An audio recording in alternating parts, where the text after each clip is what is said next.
सदृश गोपिन प्रेम प्रकट कलयुग ही दिखायो। निरअंकुश अति निडर रसिक यश रस न गायो। दुष्टन दोष विचारे मृत्यु को उद्यम कियो। बारन बांको भयो गरल अमृत ज्यों पियो।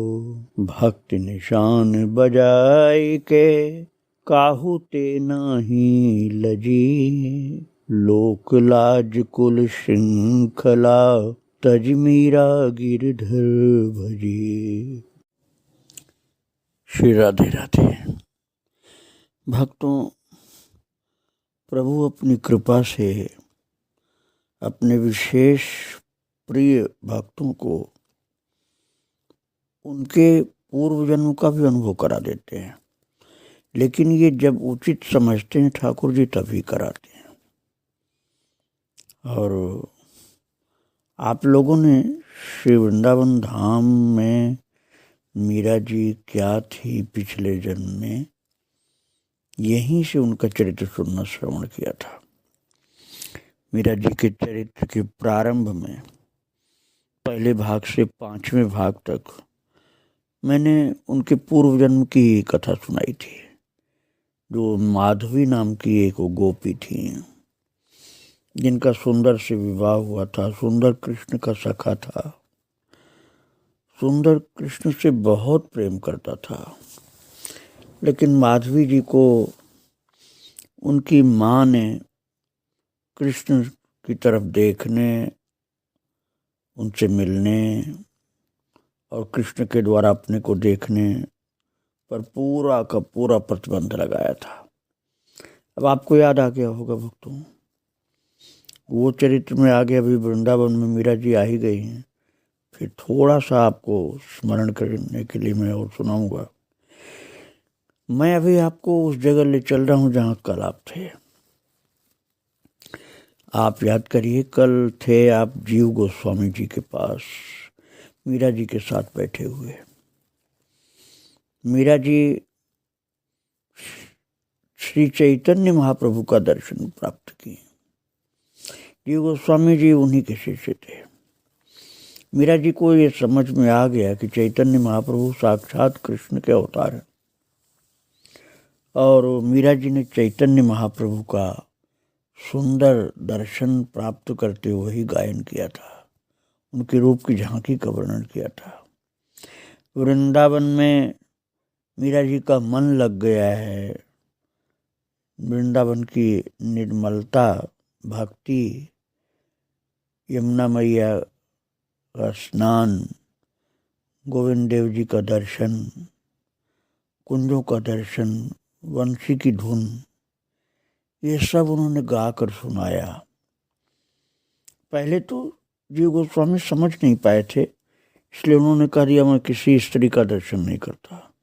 लेकिन जब मीरा जी को समझ गए उनके बोलते ही कि ये तो गोपी अवतार हैं, तब तो फिर चरणों में आकर दंडवत किए।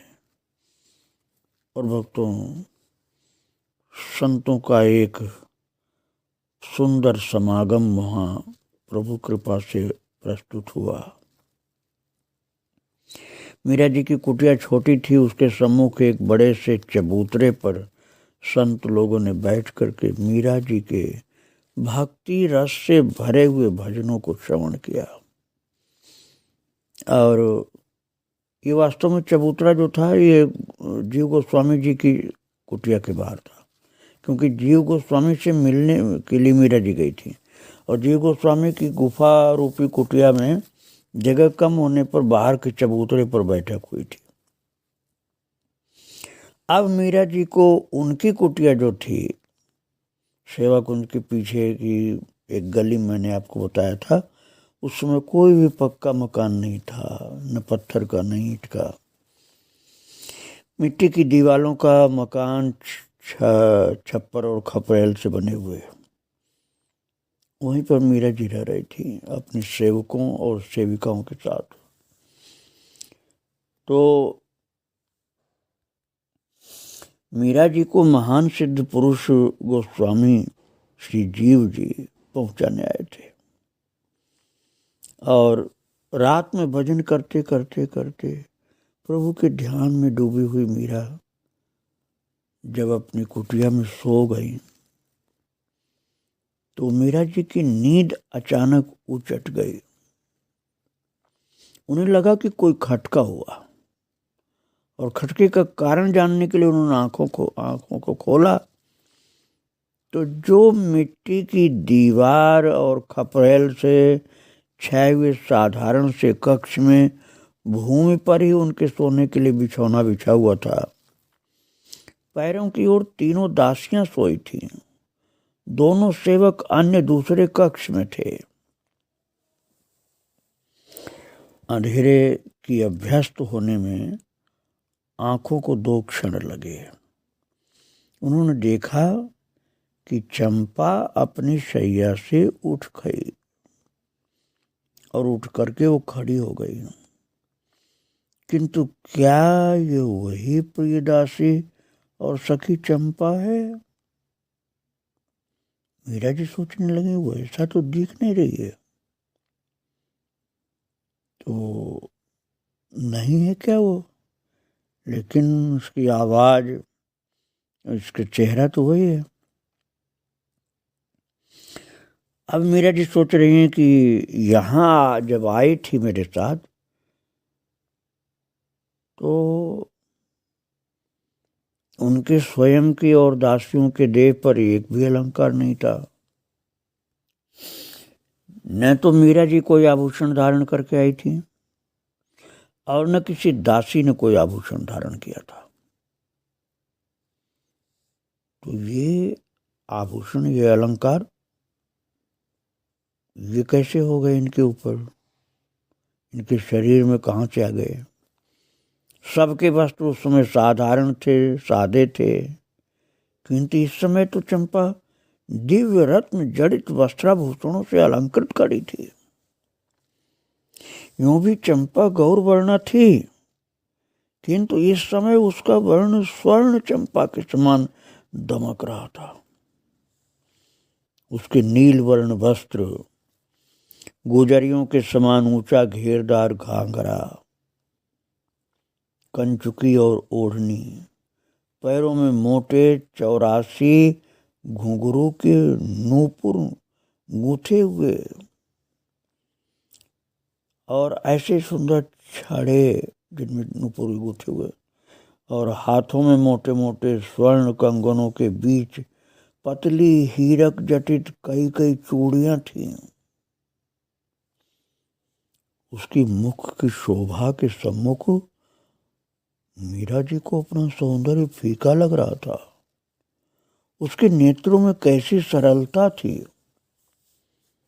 उन्होंने देखा कि चंपा उनकी ओर बढ़ी और उसके प्रथम पदक्षेप से नूपुरों की क्षीण मधुर झंकार ने उन्हें जगाया था। चंपा जब चली थी मीरा जी की ओर तो उसके चरण में जो नूपुर पहले नहीं थे अब हो गए हैं, उनकी जो रुनझुन आवाज आई थी उसी से मीरा जग गई थी और 2 पद आगे बढ़ करके वो नीचे झुकी और मीरा का हाथ थाम करके बोली, माधवी उठ चल। मीरा चकित हो गई कि ये भाषा तो चंपा मुझसे कभी नहीं बोलती थी। ये तो बड़े आदर से मुझे अपने को दासी मान करके मुझे अपनी स्वामिनी मान के बोलती थी। अब तो ऐसे बोल रही जैसे ये बड़ी मैं छोटी हूं। ये हाथ पकड़ के कह रही, माधवी उठ चल। चंपा सदा उन्हें आदरपूर्ण शब्दों से संबोधन करती रही है। यद्यपि वे उसे दासी से अधिक सखी मानती थी, पर उसने अपने को दासी से अधिक कभी कुछ नहीं समझा। वही चंपा आज इस प्रकार बोल रही है। और ये माधवी कौन है? क्षण मात्र में ये सब विचार मीरा जी के मस्तिष्क में घूमने लगे, क्योंकि मीरा जी अपने को उस समय माधवी नहीं जानती थी, मीरा जी जानती थी। और उनकी सखी, उनकी दासी चंपा हाथ पकड़ कर, माधवी उठ चल, जैसे यही बड़ी है मैं छोटी हूं, मीरा जी सोच रहे। और चंपा का श्रृंगार अद्भुत है, रूप सौंदर्य अद्भुत है, वस्त्राभूषण अद्भुत हैं। तो चंपा ने उन्हें फिर उठने का संकेत किया तो उठकर खड़ी हो गई। मीरा ने कुछ कहना चाहा, पर चंपा ने अपनी चंपक कलिका सी अंगूठी विभूषित तर्जनी उंगली और उनके पाटल अधरों पर धरकर चुप रहने का संकेत किया। अपनी उंगली को अपने होठ पर रख करके, होठ भी चंपा के बिल्कुल जैसे गुलाब की पंखुड़ी जैसे दिख रहे थे, लाल लाल। तो धीरे से इशारा किया कि चुप रहो। ऐसा लगता था कि इस समय चंपा स्वामिनी और मीरा मात्र दासी हैं। और मैं आपको बता चुका हूँ, ये चंपा चंपक लता सखी थी राधा रानी की। वे धीरे धीरे चलकर द्वार के समीप आई। अपने आप रुद्ध द्वार कपाट उद्घाटित हो गए, बिना किसी स्पर्श के ही खुल गए और वे दोनों बाहर आ गईं। मीरा ने देखा कि जिस वृंदावन में वो रहती घूमती हैं वैसा यह नहीं है। वृक्ष लता पुष्प सब दिव्य हैं, पवन धरा और गगन भी दिव्य हैं। उनकी दिव्यता कहने में नहीं आती है। उसे कहने के लिए वैसे शब्दों का निर्माण नहीं हो पाया है। अतः एक ही शब्द को बारंबार दोहरा करके सब उतार चढ़ाव को बराबर कर देना पड़ता है कि सब दिव्य था, सब दिव्य था। हवा चलती है तो ऐसा लगता है कि कानों के समीप मानो चुपके चुपके कोई भगवान नाम ले रहा है। वृक्षों के पत्ते हिलते हैं तो कीर्तन के शब्द मुखर होते हैं। रात्रि होने पर भी भौरे गुनगुना रहे हैं और वो गुनगुनाहट और कुछ नहीं, भगवान नाममयी है। तनिक ध्यान देने पर लगता है कि संपूर्ण प्रकृति श्री राधा कृष्ण के गुणगान में व्यस्त है। सघन वन पार करके वे दोनों गिरिराज परिसर में पहुंचे। अब आप सोचिए, थी वृंदावन में और कन्हैया ने ऐसी लीला की, ऐसी दिव्यता प्रकट हुई कि वे चलती जा रही हैं, चंपा अर्थात चंपकलता और मीरा जी, और वन पार कर गए और गिरिराज जी के परिसर में पहुंच गए। और गिरिराज जी की नाना रत्नमयी शिलाओं से प्रकाश प्रकट हो रहा है, विकिरणित हो रहा है। और तलहटी में कदम्ब वृक्षों से घिरा हुआ निकुंज भवन दिखाई दिया। कैसा आश्चर्य! इस भवन की भित्तियां और खिड़कियां, ये सब कुछ कमल, मालती, यूथिका, चमेली और मोगरे के पुष्पों से निर्मित हैं। गिरिराज जी का दर्शन करते ही मीरा को देखा देखा सा लगा कि अरे, ये जो मैं देख रही हूं तो पहले मैंने कभी देखा था, लेकिन याद नहीं आ रहा है कि कब देखा था। ऐसा लगता था मानो उसकी स्मृति पर हल्का सा पतला पर्दा पड़ा हुआ है। अभी याद आया, अभी याद आया। इसी की ऊहापोह में वो चलती गई कि ये कब मैंने देखा था। और निकुंज द्वार पर खड़ी एक रूप सी बहुत अद्भुत सुंदरी गोपी ने चंपा को देखकर एकदम प्रसन्न होते हुए कहा, चंपा, अरे चंपा आ गई तू, अरे चंपा तू आ गई। अब मीरा जी चकित होकर देख रही हैं कि ये कौन है और ये चंपा को इतना कैसे जानती है। वो बोल रही है, गोपी, क्यों बहुत दिन हो गए। और फिर चंपा ने कहा, हाँ। फिर गले लगाते हुए दोनों मिली हैं। कह रहे, नहीं अधिक कहाँ, अभी कल परसों ही तो गई थी तू। ये कौन है? अरे माधवी है ना। एक दूसरे से इस प्रकार बात करिए। और माधवी मीरा जी सोचने लगी, ये सब मुझे माधवी क्यों कह रही हैं? चंपा कितनी सुंदर हो गई है, और ये जो सखी खड़ी ये भी मुझे माधवी कह रही है। तो मीरा के अंतर में एक क्षण के लिए विचार आया और फिर बुद्धि जैसे लुप्त हो गई हो। श्री किशोरी जो श्री श्याम सुंदर। चंपा ने बात अधूरी छोड़कर उसकी ओर देखा और भक्तों भाव विभोर, अत्यंत भाव विभोर। और भक्तों वो गोपी जो चंपा को बुला रही थी और बात कर रही थी, वो बोले आओ ना भीतर, तुम दोनों की प्रतीक्षा हो रही है। मैं तुम्हारी अगवानी के लिए तो यहाँ खड़ी थी, चलो तुम्हें लेवा ले चलो। और फिर बोली चलो रूप, कल और आज 2 ही दिन में ऐसा लगता है मानो 2 करोड़ युग बीत गए हों। चंपा जी बोल रही हैं, ऐसा लग रहा है जैसे 2 करोड़ युग बीत गए हों।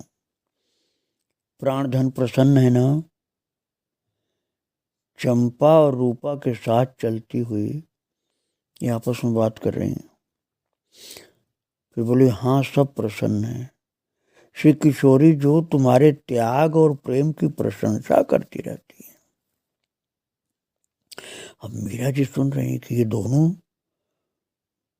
दोनों सखी हैं, चंपा और रूपा, और ये कह रही हैं मेरे विषय में कि किशोरी जी अर्थात राधा रानी मेरे त्याग और प्रेम की प्रशंसा करती हैं। और मीरा जी सोचने लगी कि ये रूपा सखी जो है ये तो प्रभु और किशोरी जी के बिल्कुल पास में रहती है लगता है। फिर धीरे से बोली, रूप मेरी क्या प्रशंसा और क्या त्याग, मेरा क्या त्याग। प्राणधन श्याम सुंदर और प्राणेश्वरी श्री किशोरी जो जिसमें प्रसन्न रहे। चंपा ने कहा वही मेरा सर्वस्व है, वही मेरा कर्तव्य है। अरे मेरा जो त्याग और प्रशंसा कर रही हैं, रूपा ने कहा कि वो तुम्हारी भी कह रही हैं और मीरा जी की भी कह रही हैं प्रशंसा की बात। तो चंपक लता ने कहा कि जिससे वे प्रसन्न हो वही करने में हमें सुख है। रूपा कह रही है कि तुम कितना कष्ट उठाई, मीरा जी को संभालने के लिए तुम दासी बन गई। आपस में बातें कर रही हैं। प्रथम कक्ष में बहुत सी सखियां बैठी थी, इन्हें देखकर हंसती हुई उठ खड़ी हुई और बोली चलो किशोरी जो प्रतीक्षा कर रही हैं। अगले कक्ष में प्रवेश करते ही जैसे मीरा नहीं रही, प्रेम पीयूष से उनका हृदय यूं ही सदा छलकता रहता था, पर आज इस क्षण जैसे अंग अंग रोम रोम रस का सागर बन गया। उस नील घन द्युति मयूर कुटी श्याम सुंदर और स्वर्ण चंपक वर्णिया श्री किशोरी जी की दृष्टि उस पर पड़ने से वो आपा भूल गई। रूप और सौरभ की घन घटा छा गई।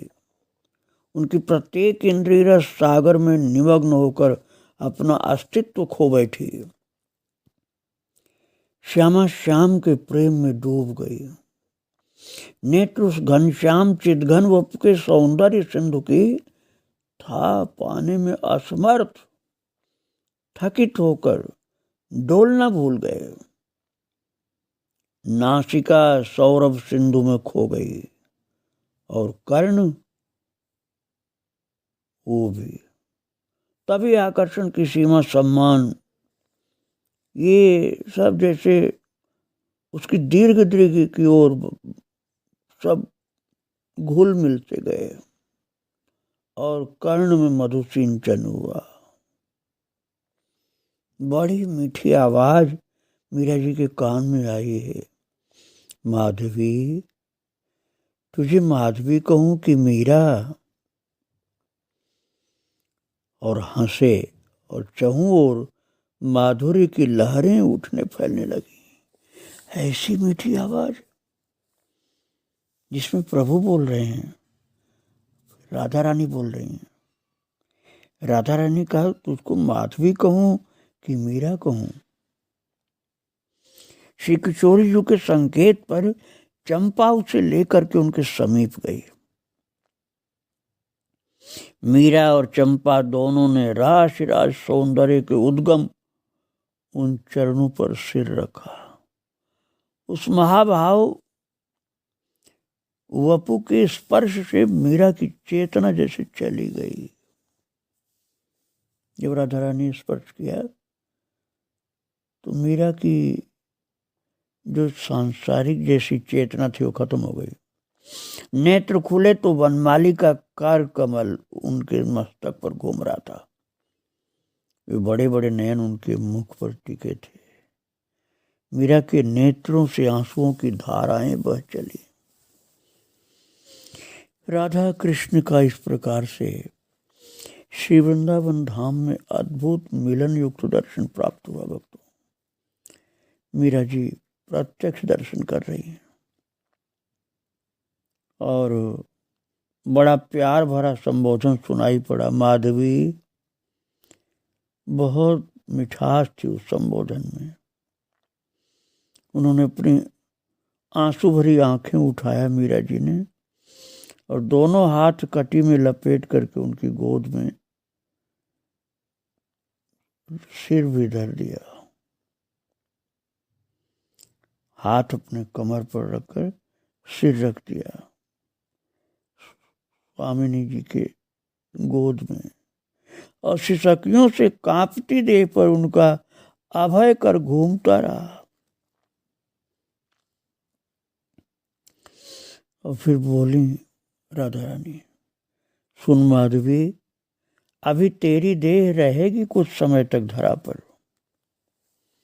ऐसा बोला है राधा रानी ने। और वो चौंक पड़ी मीरा जी, मानो जलते हुए अंगारों पर पैर पड़ गया हो। उसने मौन पलकें उठाकर उनकी ओर देखा तो सोचने लगी कि क्यों ये देव रहेगा धरती पर कुछ समय और। पीड़ा का जैसे महारणो लहरा उठा मानो दृष्टि में। एकदम बहुत ही जबरदस्त पीड़ा सा अनुभव हुआ। चाहे जैसे और चाहे जितने अपराध किए हूं मैंने, उसने रुदन भरे स्वर में कहा, जन्म जन्म की अपराधिनी हूं, पर तुम करुणा सागर हो, दया निधान हो। मेरे अपराधों को नहीं, अपनी ओर देखकर अपनी माधवी को चरणों में पड़ी रहने दो। जगत की मीरा को मर जाने दो। अब और जुदाई सही नहीं जाती। आपसे कैसे मैं दूर रह सकती हूँ। कलेजा फाड़ करके रुदन का वेग मानो बाहर निकल पड़ता हो। ऐसी वो दबी दबी घुटी घुटी आवाज शांत हो गई। माधवी फिर बोली धीरे से, गला भराया करुणारणों के नेत्रों से कई बूंदें उनके मस्तक पर चू पड़ी। राधा कृष्ण प्रेम विभोर हैं और उनके प्रेम भरे हुए नेत्रों से दिव्य अश्रु मीरा जी के मस्तक पर आए। चौंक कर मीरा ने सिर उठाया। उनकी आंखों में आंसू देखकर वो व्याकुल हो उठी। मैं रहूंगी, मैं रहूंगी। आपकी जैसी इच्छा होगी वैसा करूंगी। आप प्रसन्न रहें मेरे स्वामी, मेरे प्रभु, आप प्रसन्न रहें। उसने अपने अंचल से कमल दृग पोंछ लिए। नैनों से बहती हुई आंसुओं को मीरा जी ने पोंछ लिया अपने अंचल से। प्राकृत देश से कोई यहाँ प्रवेश भी नहीं कर सकता था भक्तों। और राधा रानी ने कहा कि बिना मेरी कृपा के कोई प्रवेश नहीं कर सकता है माधवी। यहाँ केवल भाव देह अथवा चिन्मय देह का ही प्रवेश हो पाता है, किंतु अब तेरी देह पूर्णतः प्राकृत नहीं रही। यहाँ प्रवेश पाकर ये देह अलौकिक हो गई है मीरा। भले ही देखने में साधारण लगे पर वैसी है नहीं। तेरी इस देह को न अग्नि जला सकती है मीरा, न जल डुबा सकता है, न पवन सुखा सकता है। वर्षों तक पड़ी रहने पर भी ये विकृत नहीं होगी तेरी ये देह, लेकिन अब धरा पर रहने के योग्य नहीं है। किंतु फिर भी कुछ दिन रहना पड़ेगा तुझे। और फिर बोली, किंतु क्या मेरे प्राण?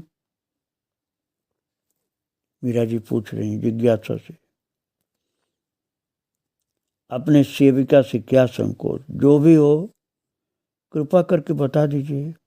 दासी वही करेगी जो प्राण संजीवन को प्रिय हो। आपकी जो अभिलाषा हो, इच्छा हो, दासी वही करेगी।